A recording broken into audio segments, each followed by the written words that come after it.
الصلاۃ والسلام علیک یا نبی اللہ وعلی آلک واصحابک یا نور اللہ نویت سنت الاعتکاف۔ الحمدللہ آج رمضان المبارک کے آخری عشرے کی 23ویں شب ہے اور احادیث مبارکہ کو اس کے مضامین کو ہم دیکھتے ہیں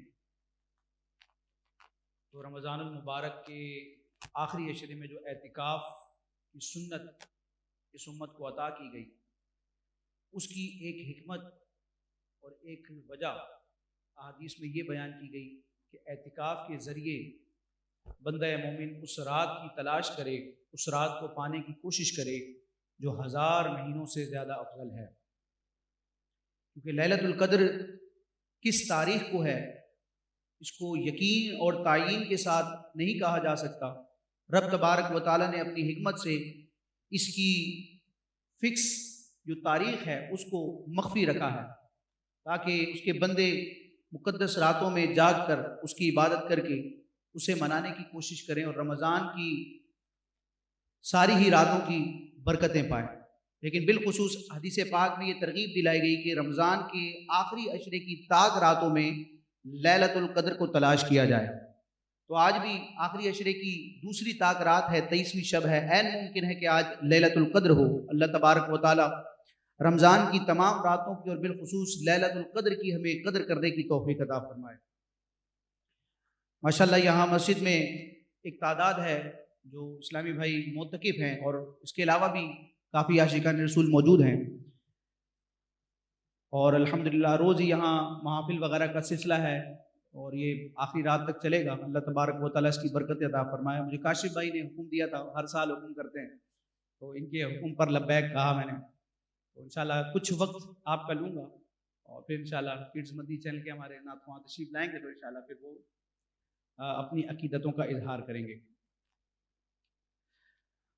اللہ تبارک و تعالیٰ نے سارے نبیوں میں سب سے افضل و اعلیٰ مقام و مرتبہ جس ذات کو عطا فرمایا وہ ہمارے نبی مختار صلی اللہ تعالی علیہ وسلم کی ذات ہے، اور پیارے آقا علیہ الصلوۃ والسلام کے صدقے اور طفیل پیارے آقا علیہ الصلوۃ والسلام سے جو بھی وابستہ ہوتا چلا گیا وہ مخلوق میں دیگر طبقات پر افضلیت اور شرف و بزرگی لیتا چلا گیا۔ کس طرح؟ نبی کریم علیہ الصلوۃ والسلام سارے نبیوں میں افضل، تو آپ علیہ الصلوۃ والسلام کے سینہ اطہر پر جو کلام نازل ہوا ہے قرآن مجید برہان رشید، یہ ساری آسمانی کتابوں میں افضل و اعلیٰ ہے۔ نبی کریم علیہ الصلوۃ والسلام سارے نبیوں میں افضل و اعلیٰ ہیں، تو آپ سے نسبت رکھنے کی وجہ سے اس امت کے جو افراد ہیں وہ پچھلی امت کے تمام افراد سے افضل و اعلیٰ ہیں۔ یہ امت پچھلی امتوں سے افضل، اس امت کے اولیاء پچھلی امت کے اولیاء سے افضل، ہمارے نبی کریم علیہ السلام کے صحابہ دیگر انبیاء کے صحابہ سے افضل، ہمارے نبی علیہ الصلوۃ والسلام کے اہل بیت دیگر انبیاء کے اہل بیت سے افضل۔ تو دیکھتے چلے جائیں ذات مصطفیٰ کو اللہ تبارک و تعالیٰ نے عظمتوں کا، رفعتوں کا اور فضیلتوں کا ایسا مرکز، منبع اور سرچشمہ بنایا ہے کہ جو بھی ذات مصطفیٰ سے منسلک ہوتا ہے یہ نسبت مصطفیٰ ذرے کو آفتاب بنا دیتی ہے۔ اور یہ امت جس کو قرآن مجید برہان رشید کے دوسرے پارے میں درمیانی امت قرار دیا گیا، اور درمیانی امت کس اعتبار سے ہے کہ یہ ساری امتوں میں عقائد و نظریات، اعمال اور اپنی روش کے اعتبار سے ساری امتوں میں سب سے بڑا درجہ رکھتی ہے۔ اللہ تعالیٰ نے اس امت کو درمیانی امت بنایا، عقیدے کے اعتبار سے بھی، عمل کے اعتبار سے بھی اور شرعی احکام کے اعتبار سے بھی۔ یہود کو اگر دیکھتے ہیں تو ان کی جو شریعت تھی، حضرت موسیٰ علیہ الصلوۃ والسلام کا جو دین تھا اس میں احکام میں بڑی شدت تھی، تھے وہ احکام الہی لیکن احکام بڑے سخت تھے۔ اس کی نسبت ہم دیکھتے ہیں حضرت عیسیٰ علیہ الصلوۃ والسلام کا جو دین ہے اس میں بھی شرعی احکام تھے، لیکن اس شریعت میں احکام میں کافی تخفیف تھی۔ لیکن اللہ تعالیٰ نے جب اپنے محبوب علیہ الصلوۃ والسلام کو دنیا میں جلوہ گر کیا اور آپ کی امت کو درمیانی امت بنایا، تو اللہ تعالیٰ نے اپنے محبوب کو جو شریعت عطا کی ہے، جو اس امت کے لیے رہتی دنیا تک نصاب حیات ہے، تو شریعت محمدیہ دیگر تمام ادیان کے مقابلے میں درمیانی راہ ہے، نہ اس میں افراد ہے نہ تفرید ہے۔ اس کی چند ایگزامپلز میں آپ کے سامنے پیش کروں گا، اور میری جو گفتگو کا محور ہے وہ دین مصطفیٰ ہے کہ اللہ تعالیٰ نے کیسی نعمت عطا فرمائی ہے۔ اللہ تبارک و تعالیٰ اس نعمت کی قدر کرنے کی توفیق عطا فرمائے۔ یہود کو دیکھتے ہیں تو ان میں نبیوں سے دشمنی پائی جاتی ہے، قرآن مجید میں بھی اس کا ذکر موجود ہے۔ یہودیوں نے کئی اللہ کے نبیوں کو شہید کیا، تو نبیوں سے بغض اور دشمنی یہ یہود میں پائی جاتی۔ اور اس کے برعکس عیسائیوں کو دیکھتے ہیں، نصارا کو، تو انہوں نے حضرت عیسیٰ علیہ السلام سے جھوٹی محبت کا ایسا معاملہ کیا، محبت میں اتنا غلو کیا کہ عیسیٰ علیہ السلام کو ابدیت سے اٹھا کر الوہیت کے درجے پر پہنچا دیا۔ عیسیٰ علیہ السلام تھے اللہ کے بندے، لیکن عیسائیوں نے اپنی جھوٹی محبت سے عیسیٰ علیہ السلام کو ربوبیت کے درجے پر پہنچا دیا۔ تو یہود میں ہمیں افراط نظر آتا ہے اور عیسائیوں میں ہمیں تفریط نظر آتی ہے، لیکن یہ دین محمدی ہے کہ اس کے عقائد و نظریات کو دیکھا جائے تو اللہ کے نبی کو اللہ کا بندہ سمجھا جاتا ہے، اور اللہ تعالیٰ نے اپنے نبیوں کو جو مقام عطا کیا ہے اس مقام کے مطابق الحمدللہ دین محمدی کے مسلمان انبیاء کو مانتے ہیں۔ آج بھی کئی آسمانی مذاہب کا نام لینے والے افراد موجود ہیں، یہود و نصارا، اپنے نبی کی تو تعریف کرتے ہیں لیکن مسلمانوں کے آخری نبی کی اہانت کرتے ہیں، حالانکہ اللہ کے سارے انبیاء عقائد و نظریات کے اعتبار سے بالکل یکساں ہیں، اور ان کا آپس میں بھائیوں والا معاملہ ہے۔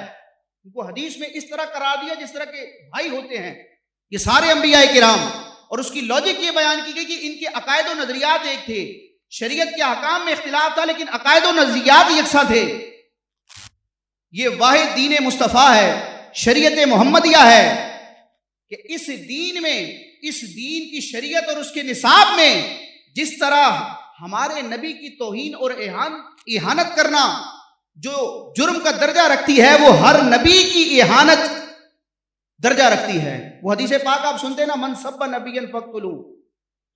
اب یہ فرمان حضور علیہ السلام کا ہے، اس کی میں ڈیٹیل میں نہیں جاتا کہ یہ فرمان کس سے ہے، اس کا امپلیمنٹیشن کس نے کرنا ہے، یہ پوری لمبی بحث ہے، اس میں نہیں پڑھنا چاہتا۔ لیکن یہ نبیین جو ہے نا، نبیین سے مراد صرف حضور علیہ السلام نہیں ہے، نبیین نکرہ ہے، اور من اس میں شرط ہے، اور اہل علم سمجھتے ہیں جو عربی گرامر جانتے ہیں کہ جب اس میں نکرہ سیاق نفی میں آئے یا سیاق شرط میں آئے، یعنی شرط والا جملہ ہے یا نفی والا جملہ ہے، اور آگے اس میں نکرہ آئے، کامن ناؤن آئے، پراپر ناؤن نہ آئے، تو اس کے معنی میں وسعت اور عموم ہوتا ہے۔ تو من سب نبیین کا مطلب صرف یہ نہیں ہے کہ جو محمد عربی کو برا کہے گا اس کی یہ سزا ہے، بلکہ نبیین کا نکرہ سیاق شرط میں اس بات کو ثابت کر رہا ہے کہ اللہ کا جو بھی سچا نبی ہے اس کی اہانت بندے کو اسلام کی سرحدوں سے پار کرتی ہے، اور اس کی وہی سزا ہے جو حدیث میں بیان کی گئی، فقتلوہ، وہ واجب القتل ہے، وہ مباح الدم ہے۔ تو یہ دین اسلام کا حسن ہے کہ دین اسلام سارے انبیاء کی عظمت احترام کا درس دیتا ہے۔ اور پچھلی امتوں کو دیکھتے ہیں، انہوں نے اپنی کتابوں میں تحریف کی، اس امت کے یہود ہوں نصارا ہوں، ان کے علماء نے توریت، انجیل اور آسمانی صحیفوں میں تحریف کی، تبدیلیاں کی، دنیاوی لالچ اور جاؤ حشمت کی خاطر، اور وہ لوگ جو ان کے رہنما تھے انہوں نے ان کو گمراہ کر دیا، کیونکہ عالم دین جو ہوتا ہے، دین کا علم رکھنے والا، وہ دینی اعتبار سے رہنما ہوتا ہے، لیکن یہود و نصارا کے جو رہنما تھے انہوں نے اپنے دین کی اصل حالت کو ہی مسخ کر دیا، احکام کو تبدیل کر دیا۔ لیکن رب تبارک و تعالیٰ نے اس امت پر کیسا فضل فرمایا ہے کہ رب تبارک و تعالیٰ نے اپنے محبوب علیہ السلام کے سینے اتھر پر جو قرآن نازل کیا، قرآن نازل بھی کیا، اس کی حفاظت کا ذمہ بھی خود لیا ہے۔ تو قیامت تک مسلمانوں کے لیے جو عقائد و نظریات کا سلیبس ہے، قرآن مجید برہان رشید، وہ تحریف سے، تبدیلی سے اور تبدیل ہونے کے عیب سے پاک ہے۔ پھر دیگر انبیاء کرام کو دیکھتے ہیں، ہر نبی کی سیرت مشعل راہ ہے، ہر نبی اپنے دور کے اعتبار سے ہدایت کی واحد راہ ہے، لیکن تمام انبیاء کرام کو ہم دیکھتے ہیں جو 1,00,000 سے اوپر کی تعداد ہے، کتنوں کے نام ہمیں معلوم ہیں، کن کے تذکرے ہمیں معلوم ہیں، قرآن و حدیث میں جن کا نام آیا بس ان کے نام سے واقف ہیں، ورنہ انبیاء کرام کے جو تفصیلی واقعات اور حالات ہیں محفوظ نہ کیے جا سکے۔ حالانکہ یہود و نصارہ میں بھی علماء موجود تھے، لیکن انہوں نے اپنے نبیوں کی سیرت جمع نہ کی۔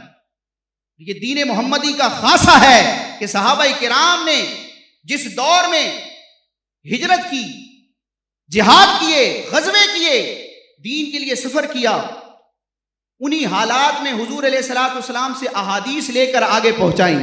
صرف شرعی احکام نہیں بلکہ پیارے آقا علیہ السلام کی سیرت، آپ کی زندگی جو قرآن و حدیث کا نچوڑ ہے اور قرآن کی عملی تفسیر ہے، صحابہ کرام نے حضور کی خلوت جلوت، دینی دنیاوی تمام معاملات کو احادیث کی صورت میں بیان کیا ہے۔ لہٰذا بلا مبالغہ ہمارے نبی مختار وہ کائنات کی واحد ہستی ہیں کہ جن کی سیرت لٹریچر کی صورت میں اس زرخیز طریقے کے ساتھ محفوظ کی گئی ہے۔ ہر زبان میں کتابیں لکھی گئی، ہر عنوان سے کتابیں تحریر کی گئی، نظم کی صورت میں بھی، نثر کی صورت میں بھی۔ لہٰذا اب مسلمانوں کے لیے کوئی جائے عذر نہیں ہے کہ ہمیں کوئی بتانے والا نہیں ہے، کیونکہ مسلمانوں کے لیے صراط مستقیم پر چلنے اور اللہ تعالیٰ کی رضا کو پانے کے لیے واحد راہ شریعت مصطفیٰ ہے، اور اس شریعت مصطفیٰ کے احکام اور عقائد کو حاصل کرنے کی 2 ریسورسز ہیں بنیادی، قرآن اور حدیث۔ اجماع اور قیاس بھی اسی سے چلتے ہیں۔ الحمدللہ ہمارا قرآن بھی محفوظ ہے اور ہمارے نبی علیہ الصلوۃ والسلام کی پوری سیرت اور شریعت کے پورے احکام بھی محفوظ ہیں۔ ہزاروں محدثین نے لاکھوں احادیث جمع کی، ایک حدیث کو روایت کرنے والے اگر 15 20 افراد تھے تو ہمارے محدثین نے ایک بندے کے پورے ڈیٹا کو چیک کیا کہ اس کا کردار کیسا تھا، اس کا عقیدہ نظریہ کیسا تھا، کہ اس سے ہم نے حضور کی بات لینی ہے، اس پر دین پر عمل کرنا ہے۔ تو الحمدللہ بڑے نکھرے ہوئے انداز کے ساتھ ہمارے پاس شریعت کا، اسلام کا نصاب لٹریچر قرآن و حدیث کی صورت میں اپنی آب و تاب کے ساتھ موجود ہے۔ کوئی عذر نہیں کر سکتا مجھے پتہ نہیں ہے، کیوں نہیں پتہ؟ لٹریچر موجود ہے، سکھانے والے موجود ہیں۔ پچھلی امت کے جو علماء تھے انہوں نے ان کو گمراہ کیا، لیکن اللہ تعالیٰ نے اس امت پر یہ فضل و کرم فرمایا۔ حضور فرماتے ہیں کہ یہ امت قیامت تک کبھی بھی گمراہی پر جمع نہیں ہوگی۔ ہر دور میں علماء آئیں گے، محدثین آئیں گے، مفسرین آئیں گے، مجددین آئیں گے، مجتہدین آئیں گے، دین کے عقائد و نظریات کی تشریحات کرنے والے آئیں گے، اور جس طرح 14 صدیاں پہلے یہ دین چلا تھا عرب کی سرزمین سے تا صبح قیامت، جب تک رب کو منظور ہوگا یہ دین اسی آب و تاب کے ساتھ چلتا رہے گا۔ کتنا مضبوط سلسلہ ہے ہمارا، الحمدللہ کیسی مضبوط رسی ہے۔ اللہ تبارک و تعالیٰ اس دین کی قدر کرنے کی توفیق عطا فرمائے۔ حضور کے صدقے میں بڑی نوازشات ہوئی ہیں۔ اگر شرعی احکام کو دیکھا جائے جن پر عمل کرنا ہمارے لیے دشوار ہوتا ہے، اور عمل تو بعد میں کریں، پہلے سیکھنے کا مرحلہ ہے۔ لوگ کہتے ہیں دین آسان ہے، اللہ نے قبول کرنا ہے، اللہ قبول کرنے والا ہے، جیسے بھی نماز پڑھو، جیسے بھی روزہ رکھو، جیسے بھی زندگی گزارو، بس دل صاف ہونا چاہیے۔ قرآن مجید کو آپ دیکھیں، قرآن مجید میں تقریباً 500 آیات ایسی ہیں جن کو آیات احکام کہا جاتا ہے۔ ان آیات میں اللہ رب العزت نے اپنے محبوب علیہ الصلوۃ والسلام کے سینہ اطہر پر حلال حرام اور جائز ناجائز کے احکام اتارے ہیں۔ آیات احکام ان کو کہا جاتا ہے، ان سے شرعی احکام کا ثبوت ہوتا ہے۔ پورے قرآن میں آیات احکام نہیں ہیں، اس میں معجزات بھی ہیں، رب تبارک و تعالیٰ کی شانوں کا بھی بیان ہے، جنت دوزخ کا بیان ہے، عقائد کا بیان ہے، لیکن جو فقہی احکام ہیں تقریباً 500 آیات ہیں۔ اسی طرح احادیث لاکھوں کی تعداد میں ہیں، لیکن اپروکسیمیٹلی 3000 احادیث ایسی ہیں جن کو احادیث احکام کہا جاتا ہے، جن سے حلال حرام اور جائز ناجائز کے مسئلے ثابت ہوتے ہیں۔ تو اگر ہر طرح کی ہوئی عبادت رب نے قبول کرنی ہوتی، جیسا تیسا عمل رب کی بارگاہ میں قبول ہونا ہوتا، تو آپ بتائیں قرآن مجید کی وہ 500 آیات کیوں نازل ہوئیں؟ پیارے آقا علیہ الصلوۃ والسلام کی وہ ہزاروں حدیثیں، سینکڑوں حدیثیں شریعت کے احکام پر مشتمل کیوں وارد ہوئیں؟ تو پتہ چلا کہ دین آسان ہے، لیکن وہ دین جو اللہ رسول نے ہمیں عطا فرمایا ہے۔ حدیث پاک ہے، پیارے آقا علیہ السلام جو خود بانی اسلام ہیں، آپ فرماتے ہیں ان الدین یسر، بے شک دین آسان ہے، دین اسلام آسانی والا دین ہے، لیکن آسانی سے مراد کون سی آسانی؟ آج ذرا سر میں درد ہوا، نزلہ ہو گیا، بخار ہو گیا، تو لوگ بہانے تراشتے ہیں کہ دیکھو قرآن میں ہے نا کہ بیمار کے لیے روزہ چھوڑنے کی رخصت ہے، وہ بعد میں بھی رکھ لے، فدیہ دے دے، وغیرہ وغیرہ۔ لہٰذا میں بیمار ہوں، میرے سر میں درد ہے، مجھے نزلہ ہو گیا ہے، مجھے سردی لگ رہی ہے، جسم میں تھکاوٹ ہے، لہٰذا میں بیمار ہوں اور میرے لیے روزہ چھوڑنا درست ہے، کیونکہ دین آسان ہے۔ سرکار فرماتے ہیں ان الدین یسر، یاد رکھیں یہ آسانی نہیں ہے، یہ جو صورت میں نے آپ کے سامنے بیان کی یہ دین میں آسانی نہیں ہے، یہ دین میں من مانی ہے۔ آسانی کا مطلب یہ ہے کہ جس بیمار کو روزہ چھوڑنے کی رخصت ہے اس کے احکام بیان کیے گئے ہیں، اس صورت کو دیکھا جائے، اہل علم سے پوچھا جائے کہ یہ کنڈیشن ہے، آیا روزہ چھوڑ سکتا ہوں یا نہیں چھوڑ سکتا؟ تو شریعت کے حکم کو فالو کرتے ہوئے جہاں شریعت نے رخصت دی ہے اس رخصت پر عمل کرنا یہ دین میں آسانی ہے، نہ کہ اپنی منشا اور اپنے مزاج کے مطابق جو مسئلہ بھلا لگا، جو صورت بھلی لگی، اس کے مطابق عمل کر کے کہنا کہ دین آسان ہے۔ واقعتاً دین آسان ہے۔ شرعی احکام کو اگر آپ دیکھیں، رمضان کے روزوں کو لے لیں آپ، 11 مہینے صبح و شام کھانا حلال ہے ہمارے لیے، 12 مہینوں میں سے صرف 1 مہینہ روزے کا۔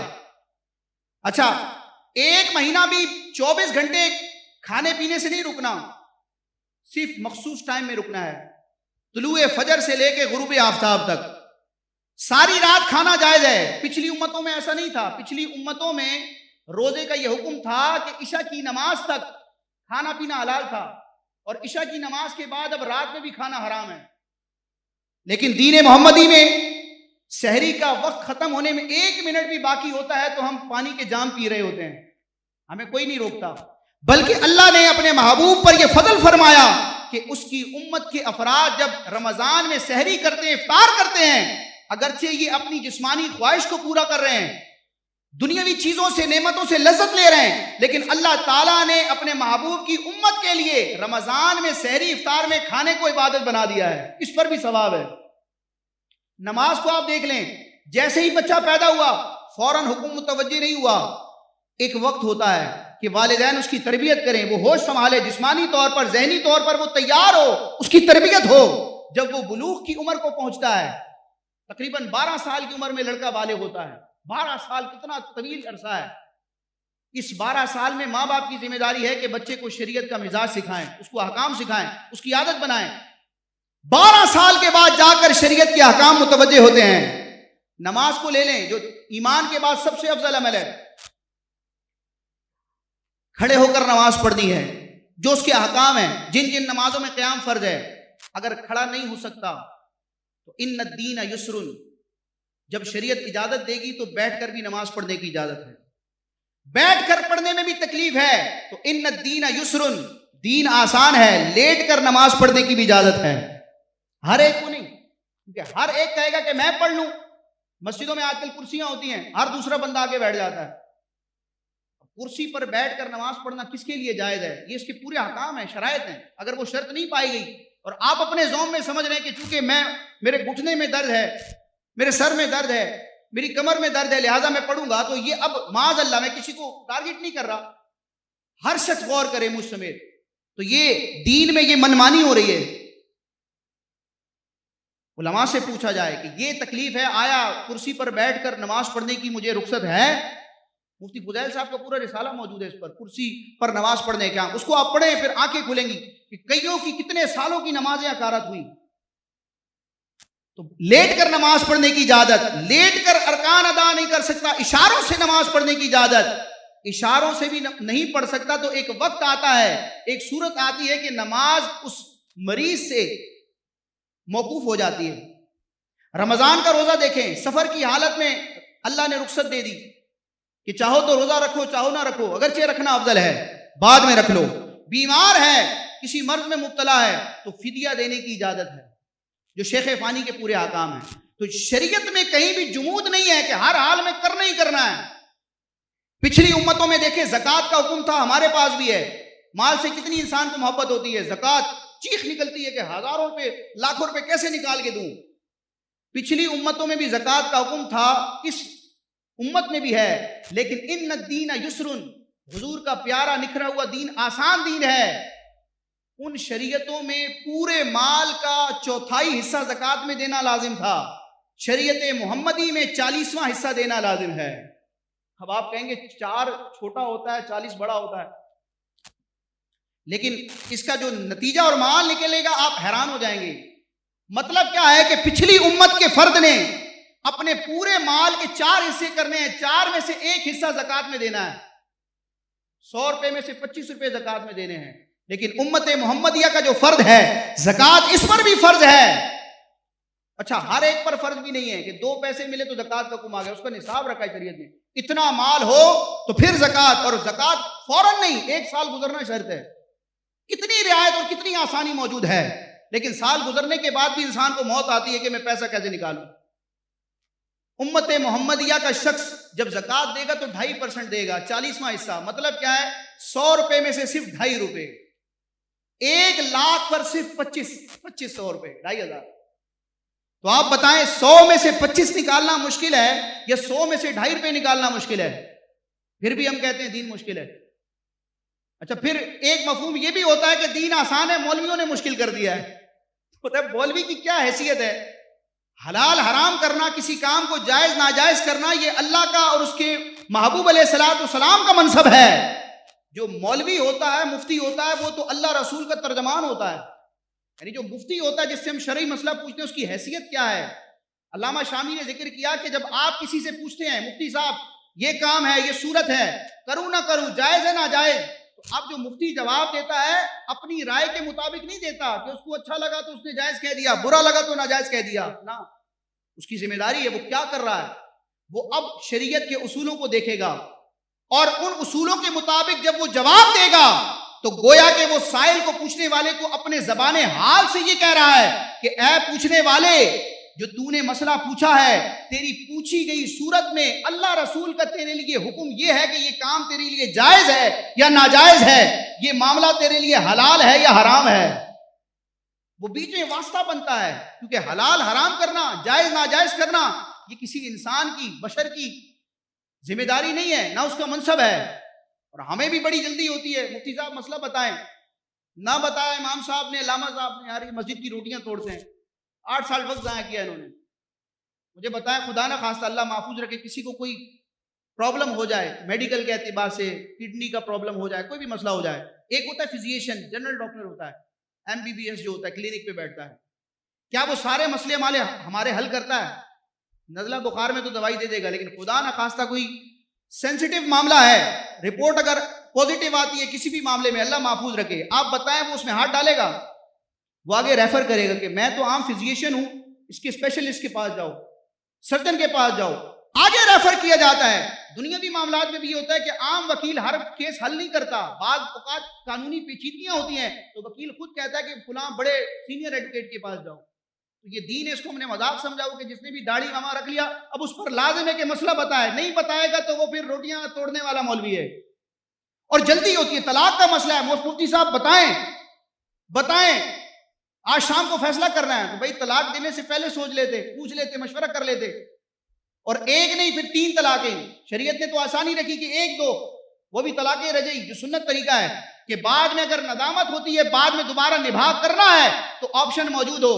ہم نے تینوں فائر ایک ساتھ چلا دیے. پھر مفتی صاحب کو کہتے ہیں اب کیا؟ اب مفتی صاحب کہتے ہیں اب یہ حلالہ ہے، طلاق مغلظہ ہو گئی. مفتی صاحب جواز کی صورت نکالو، گویا کہ اب یہ سائل یہ کہہ رہا ہے کہ اللہ نے جس کام کو حرام کیا اس کو حلال کر دو. کوئی سودی معاملہ آیا، مفتی صاحب نے کہا کہ یہ ناجائز حرام ہے. اب ہونا تو یہ چاہیے کہ یہ کہا جائے کہ یہ حرام ہے تو کوئی جواز کی صورت بتائیے، کوئی ایسی صورت بتائیے کہ یہ معاملہ ناجائز سے جائز ہو جائے. اور یہ طریقہ بھی ہوتا ہے، امام اہل سنت نے بھی جب سود کے حوالے سے جوابات دیے سوالات کے تو آپ نے اس کو حرام بھی قرار دیا اور اس کے جائز طریقے بھی بیان کیے. یہ ایک مفتی کی ذمہ داری ہوتی ہے. تو ہم یہ نہیں کہتے کہ مفتی صاحب کوئی جواز کی صورت، ہم کہتے نہیں یہ مسئلہ کر لیا، اس کو ہم چھوڑ نہیں سکتے، ڈیل ہو گیا، اس کو کوئی صورت نکالو جواز کی. تو معاذ اللہ ہم اس کو ایمفیسائز کر رہے ہیں کہ اللہ رسول نے جس کو حرام کر دیا ہے اس کو تم جائز کرو. تو بعض اوقات دین کو آسان اس انداز میں بھی لیا جاتا ہے. تو دین آسان ہے لیکن وہ آسانی جو اللہ اور اس کے رسول نے عطا فرمائی ہے. خرید و فروخت کی بات ہوئی، سود، رشوت، یا اس طرح کے چند ایسے معاملات ہیں، اصول ہیں جن کے نتیجے میں خرید و فروخت بے باطل ہوتی ہے یا بے فاسد ہوتی ہے، جس کی وجہ سے سودا حرام ہوتا ہے۔ ہم سمجھتے یار ہم جو بھی مسئلہ لے کے جاتے مفتی صاحب ناجائز کہتے ہیں، لگتا ہے سارا کاروبار سارا جو کام چل رہا ہے مارکیٹ میں سب حرام ہے، جواز کی تو کوئی صورت نہیں ہے، اسلام نے تو معاذ اللہ تنگ کر دیا، یا مولویوں نے دین کو تنگ کر دیا ہے، مشکل بنا دیا ہے۔ یاد رکھیں یہ ہماری اپنی علم سے ناآشنائی کا نتیجہ ہے، ورنہ اگر علم فقہ میں دین اسلام کے احکام دیکھیں جو خرید و فروخت کے حوالے سے ہیں، پرچیزنگ کے حوالے سے ہیں، اس میں صرف چند طریقے ناجائز رکھے گئے ہیں۔ اب چند طریقوں کی مزید صورتیں بنتی ہیں تو ہمیں لگتا ہے کہ ہر کوئی دوسرا بندہ سود میں مبتلا ہے۔ چند صورتوں کو شریعت نے حرام قرار دیا، لیکن ہزاروں قسم کے شریعت نے خرید و فروخت کے طریقے جائز رکھے ہیں، لیکن ہمیں پتہ نہیں ہے کیونکہ ہم نے سیکھا نہیں۔ آپ کھانے پینے کی چیزوں کو دیکھیں، کتنے جانور حرام ہیں، فقہ کی کتابیں پڑھیں، آپ گنتی کے جانور حرام ہیں، پرندے گنتی کے، یہ مبالغتاً کہہ رہا ہوں، گنتی پہ ان کو انگلیوں پر آپ گن لیں۔ اس کے علاوہ ہزاروں پرندے اور ہزاروں جانور اللہ تبارک و تعالیٰ نے اپنے محبوب کی امت کے لیے حلال کیے ہیں۔ لباس کو دیکھ لیں، مرد کو ریشم پہننا حرام ہے، ہم یہ ریشم پہننا حرام ہے، دین سخت ہو گیا، لیکن ریشم پہننا حرام ہے۔ اس کے علاوہ جو ہزاروں قسم کے ملبوسات پہننے کی شریعت نے اجازت دی ہے وہ کہاں گئی؟ یہ جو مال زکوٰۃ ہم لیتے ہیں، ہمارا مال زکوٰۃ ہمارے مسلمانوں ہی کی طرف منتقل ہوتا ہے، مستحق کو دیا جاتا ہے۔ پچھلی امتوں میں یہ سین نہیں تھا، اس میں کیا ہوتا تھا کہ مال زکوٰۃ کو اکٹھا کیا جاتا تھا، آسمان سے آگ اترتی تھی اور وہ اس کو جلا دیتی تھی۔ جنگ اور غزوے کے نتیجے میں جو مال غنیمت ہوتا ہے اس امت کے لیے حلال ہے، پچھلی امتوں کے لیے حلال نہیں تھا، ان کو اس سے نفع حاصل کرنے کی کوئی اجازت نہیں تھی۔ ایک ہی طریقہ تھا کہ جو غزوے میں جہاد کے بعد مال جمع ہوا اس کو جمع کیا جائے، آسمان سے آگ اترتی اور اس کو جلا دیتی، اور وہ ان کے جہاد کے رب کی بارگاہ میں قبول ہونے کی علامت ہوتی تھی۔ یہ حضور کی رحمتوں اور نسبتوں کا کیسا صدقہ ہے کہ ہمارے لیے غنیمت کو حلال قرار دیا گیا۔ آج الحمدللہ مسجد میں نماز پڑھتے ہیں، لیکن اگر سفر میں ہو، کسی ایسے علاقے ملک میں ہو جہاں بظاہر مسجد نہ ہو تو ہم کیا کرتے ہیں؟ کوئی بھی زمین کا پاک حصہ ہوتا ہے وہاں نماز پڑھ لیتے ہیں۔ یہ دین میں آسانی ہے۔ پچھلی شریعتوں کو دیکھیں، پچھلی شریعتوں میں یہ حکم تھا کہ جو ان کی عبادت گاہیں تھی، نماز کے لیے جو مقامات مخصوص تھے وہاں جا کر پڑھنا نماز ضروری تھا۔ وہاں پہنچ گئے تو ٹھیک، ورنہ اس کو موقوف رکھا جائے گا، جب اس مقام پر پہنچیں گے تو پھر اس کی ادائیگی ہوگی۔ لیکن سرکار فرماتے ہیں جعلت لی الارض مسجدا وطہورا، اللہ تعالیٰ نے میرے لیے ساری زمین کو سجدہ گاہ بنا دیا ہے۔ آج وضو غسل پاکی حاصل کرنے کے لیے ہم پانی کا استعمال کرتے ہیں، پچھلی شریعتوں میں بھی یہ معاملہ تھا، لیکن اگر پانی نہ ہو یا پانی تو ہو لیکن اس کو استعمال کرنے کی سکت نہ ہو تو شریعت نے تیمم کا آپشن دیا ہے، جس کے فرائض کیا ہیں، طریقہ کیا ہے، اللہ ماشاءاللہ، ورنہ کہاں پتہ ہوتا ہے قوم کو۔ یہ جو تیمم ہے نا، یہ اس امت کی خصوصیت ہے، پچھلی کسی امت میں تیمم کا آپشن موجود نہیں تھا۔ یہ دین میں آسانی ہے کہ نہیں ہے؟ بیمار ہے، سردی لگ رہی ہے، پتہ ہے کہ پانی استعمال کروں گا مرض بڑھ جائے گا، تو شریعت نے رخصت دی ہے کہ پانی اگرچہ موجود ہے، اس کے حد میں وہ معدوم ہو گیا، اس کو تیمم کرنے کی اجازت ہے۔ پچھلی امت میں اگر کسی بندے کے کپڑے پر نجاست لگ گئی، کیسے پاک کرنی ہے؟ ایک ہی حل تھا، اس حصے کو کاٹ دیا جائے۔